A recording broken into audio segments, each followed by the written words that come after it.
ঠাকুর, মা ও স্বামীজির চরণে প্রণাম জানিয়ে শুরু করছি স্বামী লোকেশ্বরানন্দ কর্তৃক সম্পাদিত Ramakrishna Mission Institute of Culture, Golpark থেকে প্রকাশিত শতরূপে সারদা।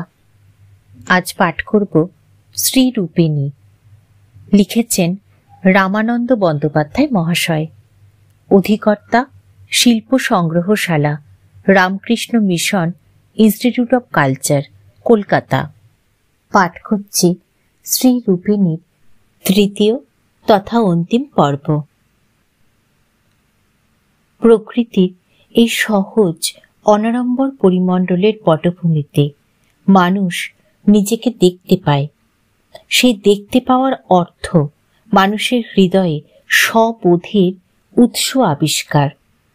সেই পটভূমিকে স্মরণে রেখে আমাদের দেখতে হবে শ্রীরূপিণী সারদাকে, যার মাধুর্য, দিব্য সৌন্দর্য ফুটে উঠেছে তার সেই বিখ্যাত প্রতিকৃতিতে, যেটি আজ ঘরে ঘরে শোভা পায়।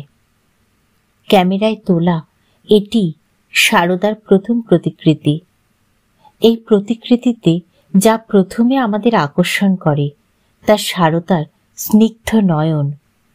মমতায় ভরা তার দৃষ্টিতে যে আবেদন সবচেয়ে স্পষ্ট তা হল মাতৃত্ব, যার অপর নাম সন্তানের নিশ্চিন্ত নীড়, পরম আশ্রয়।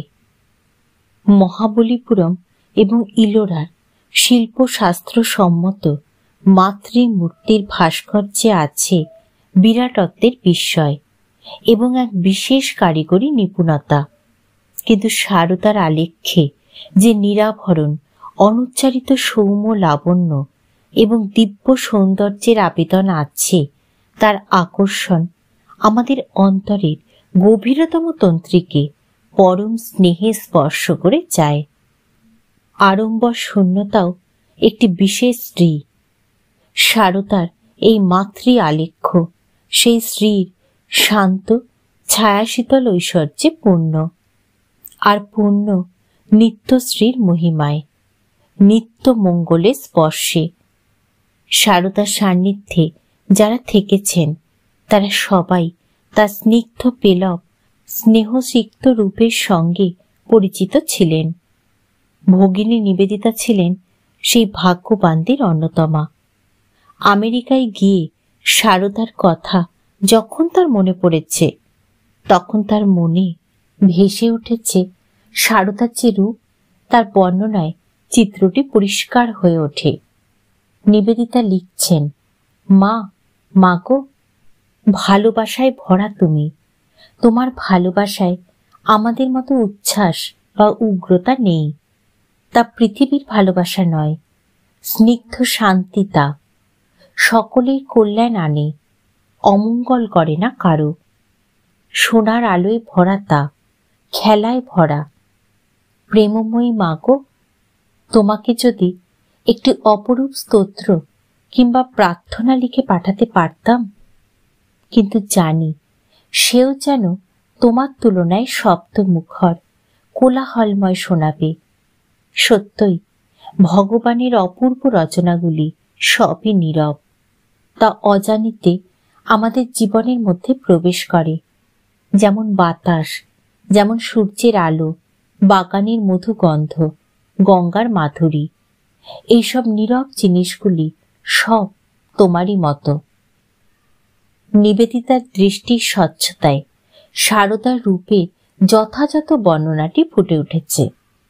নিবেদিতা এই বর্ণনায় প্রকৃতির এমন পেলব অনুভবগুলিকে গ্রহণ করেছেন যা একান্তভাবে সারদার চিত্রপটের সঙ্গেও সংযুক্ত। আর সারদাও যথার্থই ওই অনুভবে, ওই পরিমণ্ডলে মূর্ত বিগ্রহ। নিবেদিতা লিখছেন, তোমার মিষ্টি মুখ, তোমার ভালোবাসায় ভরা চোখ, তোমার সাদা শাড়ি, তোমার হাতের বালা, সব কিছু সামনে ভেসে উঠল।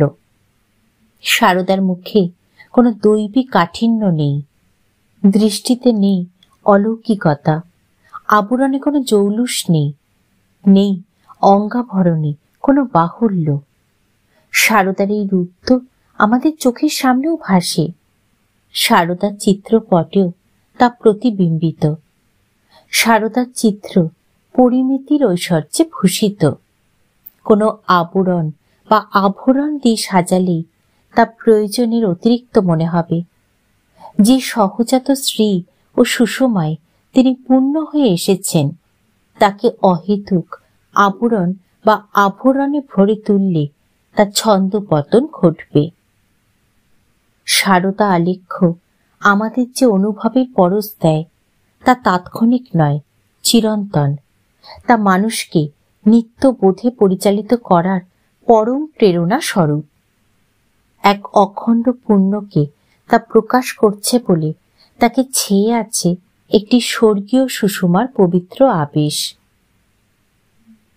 আমাদের প্রসঙ্গ ছিল লোকলক্ষ্মী সারদার ক্যামেরায় তোলা প্রথম প্রতিকৃতি ও তার বৈশিষ্ট্য। বাস্তবিক সারদার এই আলেখ্যটি লৌকিক চিত্রশিল্পের উৎকৃষ্ট সম্পদ। লৌকিক চিত্রকলা যেমন গুণাবলীতে সুসংবদ্ধ হয়ে পূর্ণ হয়, সারদার প্রতিকৃতি সেই সমস্ত গুণ ও ঐশ্বর্যের সমন্বয়ে পূর্ণ।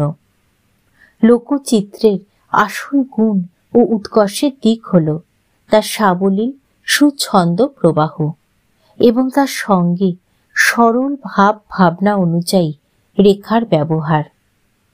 রেখাই সেখানে আঙ্গিকের অন্যতম প্রধান মাধ্যম। বর্ণের ব্যবহার যেখানে ঘটেছে, সেখানে তার রেখার বাঁধনকে ছাড়িয়ে নয়। সারদার আলেখ্যে সরল সাবলীল ছন্দের যে অনাবিল প্রবাহ আমাদের আকৃষ্ট করে, তা হল সারদার চিত্র আলেখ্যের আকারের সীমা ধরে একটি রেখার গতিকে ঘুরিয়ে আনলে রূপ নেবে একটি অপূর্ব লোকচিত্র। চারুশিল্প হিসাবেও সেটি হবে একটি অতুলনীয় দৃষ্টান্ত। সারদার অপর উল্লিখিত চিত্র আলেখ্য সম্পর্কেও একইভাবে একথা প্রযোজ্য। প্রত্যেকটি লাবণ্যে সুষমায় পূর্ণ, কিন্তু কখনোই মাত্রাতিরিক্ত কারুকাজে ভারাক্রান্ত নয়। যথার্থ শিল্পের প্রধান গুণ হল আঙ্গিক কখনো ভাবকে ছাপিয়ে যাবে না।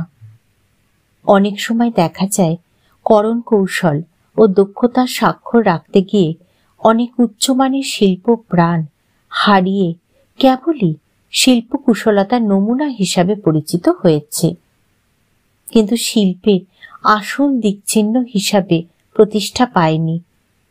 আসল কথা হলো আঙ্গিকের কুশলতা নিশ্চয় থাকবে, কিন্তু তা কখনোই প্রধান হয়ে উঠবে না।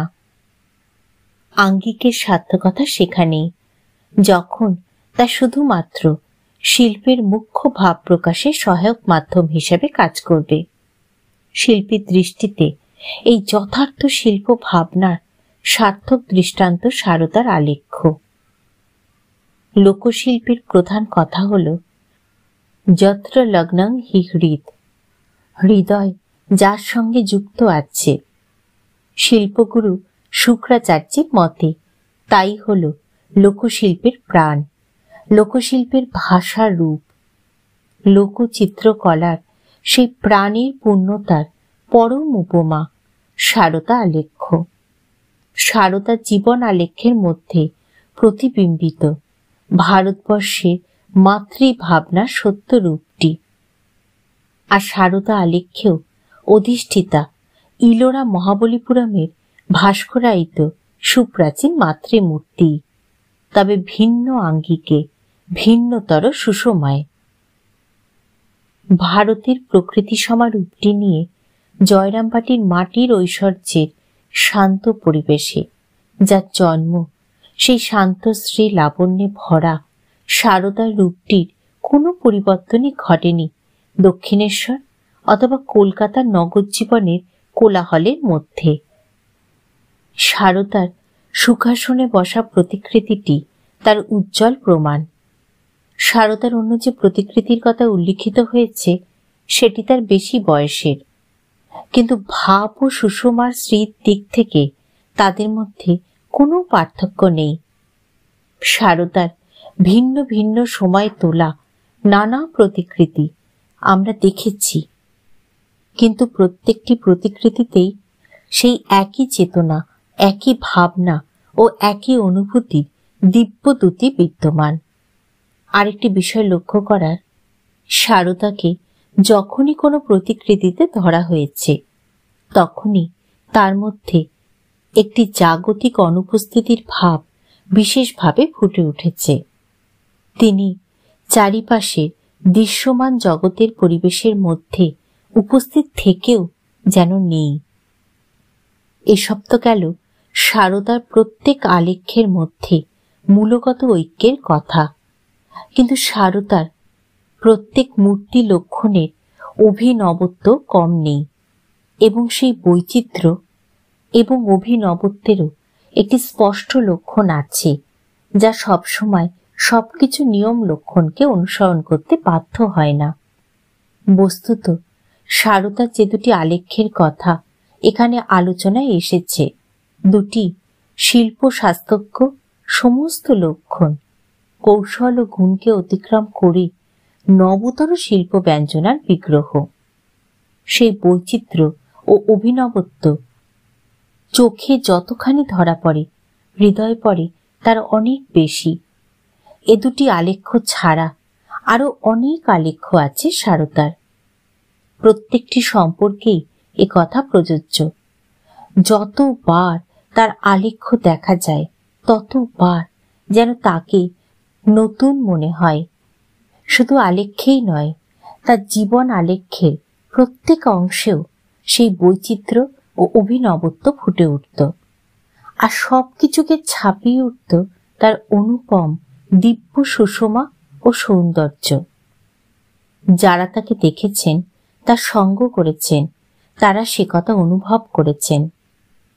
সৌন্দর্যকে দৈত্যগুরু শুক্রাচার্য যেদিন শাস্ত্রোক্ত মান পরিমাণ দিয়া ধরিবার চেষ্টা করিতেছিলেন, সেদিন হয়তো সৌন্দর্য লক্ষ্মী কোন এক অজ্ঞাত শিল্পী রচিত শাস্ত্র ছাড়া, সৃষ্টি ছাড়া মূর্তিতে ধরা দিয়া তাহার সম্মুখে আসিয়া বলিয়াছিলেন, আমার দিকে চাহিয়া দেখো। আচার্য দেখিয়াছিলেন, দেখিয়া বুঝিয়াছিলেন ও বুঝিয়াই বলিয়াছিলেন, সেব্য সেবক ভাবেষু প্রতিমা লক্ষণাং স্মৃতং। লক্ষ্মী, আমার শাস্ত্র ও প্রতিমা লক্ষণ তোমার জন্য নয়, কিন্তু সেই সকল মূর্তির জন্য যেগুলি লোকে পূজা করিয়া মূল্য দিয়া গড়াইয়া লয়। তুমি বিচিত্র লক্ষণা, শাস্ত্র দিয়া তোমায় ধরা যায় না, মূল্য দিয়া তোমায় কেনা যায় না। সেই বিচিত্র লক্ষণা লক্ষ্মী আমাদের সারদা। শ্রী মাঘ বলেছেন, ক্ষণে ক্ষণে জন্মবাতামুপৈতি তদেব রূপং রমণীয়তায়াঃ। ক্ষণে ক্ষণে যা নতুন হয়ে ফুটে ওঠে তাই হল রমণীয়তা, অর্থাৎ সৌন্দর্যের আসল রূপ। প্রতি ক্ষণে নব নব রূপের বর্ণচ্ছটায় নিত্য নতুন ভাবে উন্মোচিত শ্রীরূপিণী সারদা। ঠাকুর, মা ও স্বামীজির চরণে প্রণাম জানিয়ে শেষ করছি আজকের পাঠ। রামানন্দ বন্দ্যোপাধ্যায় মহাশয় রচিত শ্রীরূপিণীর অন্তিম পর্ব।